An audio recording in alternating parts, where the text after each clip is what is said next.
Ready to move in premium triplex villas at Kollur APR Projects. Big breaking చూస్తున్నాం. ఢిల్లీ మద్యం విధానానికి సంబంధించిన money laundering కేసులో అరెస్ట్ అయిన ఢిల్లీ సీఎం అరవింద్ కేజ్రీవాల్ కస్టడీని రౌజ్ అవెన్యూ కోర్టు పొడిగించింది. ఈ కేసులో 15 రోజుల జ్యుడిషియల్ కస్టడీ విధిస్తూ కోర్టు ఉత్తర్వులు వెలువరించింది. వారం రోజులుగా ఈడీ కస్టడీలో ఉన్న ఆయనకు ఇప్పుడు కోర్టు జ్యుడిషియల్ రిమాండ్ విధించింది. దీంతో అధికారులు తిహార్ జైలుకు తరలిస్తున్నారు. సీఎం హోదాలో తిహార్ జైలుకు వెళ్తున్న మొదటి సీఎంగా కేజ్రీవాల్ నిలిచారు. ఈ కేసులో కేజ్రీవాల్ మార్చి 21వ తేదీన ఈడీ అధికారులు అరెస్ట్ చేసిన విషయం తెలిసిందే. అనంతరం ఆయన కోర్టులో హాజరుపరచగా తొలుత 7 రోజులు, ఆ తర్వాత 4 రోజుల పాటు ఈడీ కస్టడీకి న్యాయస్థానం అప్పగించింది. సోమవారంతో ఆ కస్టడీ ముగియడంతో కేజ్రీవాల్ ను సోమవారం కోర్టులో హాజరుపరిచారు. ఈ సందర్భంగా ఈడీ తరపున వాదనలు వినిపించిన అదనపు సోలిసిటర్ జనరల్ ఎస్వి రాజు ఈడీ కస్టడీ పొడిగింపు కోరడం లేదని తెలిపారు. ఆయన జ్యుడిషియల్ కస్టడీకి అప్పగించాలని కోరారు.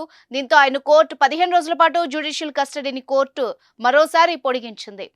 ఇదిలా ఉండగా దర్యాప్తుకు కేజ్రీవాల్ సహకరించడం లేదని ఈడీ కోర్టుకు తెలిపింది. తన పాస్వర్డ్స్ కూడా చెప్పడం లేదని, విచారణ ఇంకా చేయాల్సి ఉందని కోర్టుకు విన్నవించింది.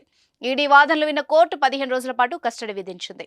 సుమన్ టీవీలో మీ పర్సనల్ అండ్ బిజినెస్ ప్రమోషన్స్ కోసం కింది నెంబర్కి కాంటాక్ట్ చేయండి.